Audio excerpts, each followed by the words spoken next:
Hello guys, আজকে আমরা চুল কাটতে যাচ্ছি। আমি আর আমার বন্ধুর মেয়ে কাটবে না, মেয়ের চুল ছোট হয়ে যাবে। এই যে যাচ্ছি আমরা, বন্ধু ওই যে রাস্তার ওপারে দাঁড়িয়ে আছে, বন্ধু আর বন্ধুর মেয়ে। এই যে আমরা রাস্তা ক্রস করছি, রেগে গেছে দেরি করে এসছি বলে।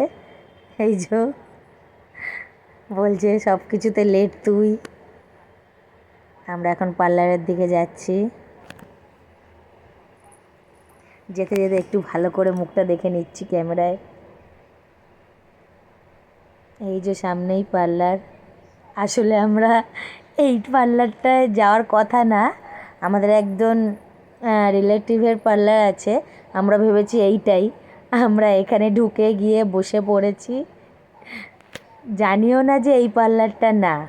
আমরা এর মধ্যে বসে টসে ভালো করে একটু ফটো তুলে নিয়েছি, দেখে নিয়েছি, কিন্তু তখনও জানি না যে এই পার্লারটা না। তারপর কি মনে হলো হঠাৎ করে যে বন্ধুটাকে ফোন করে দেখি তো এই পার্লারটা কিনা। তারপর ও বললো যে না, আর একটু এগিয়ে যেতে হবে। তারপর এই যে এই পার্লারটায় চলে এসেছি, পিঙ্কস পার্লার। এইটাতেই আমরা হেয়ার কাট করবো। এই যে আমার বন্ধুর হেয়ার কাট প্রথমে ওর মেয়ের হেয়ার কাট হয়ে গেছে, বন্ধুর হেয়ার কাট হয়ে গেল। এবার আমি কাটতে বসে গেছি। কি সুন্দর করে কেটে দিচ্ছে দেখুন দিদিটা।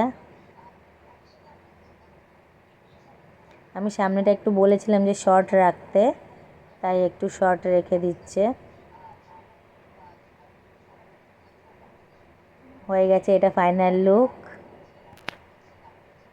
কেমন লাগছে বলো তোমরা দেখে। এই যে ফাইনাল লুক, আমার তো খুব ভালোই লেগেছে কাটটা, সুন্দরই লাগছে, মুখটা বেশ ভালোই লাগছে। এই যে বন্ধু আর আমার দুজনের হেয়ার কাট হয়ে গেছে, দুজনে একটু ফটো তুলে নিলাম।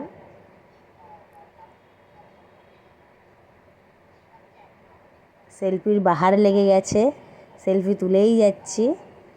চুল কেটে এখন একটু স্টাইল দিতে যাচ্ছি, সবাই মিলে একটু স্টাইল দিয়ে নিচ্ছি। এই যে একটু ঘুরে ঘুরে স্টাইল করে নিলাম। ফটো তোলার আমাদের শেষ হচ্ছে না।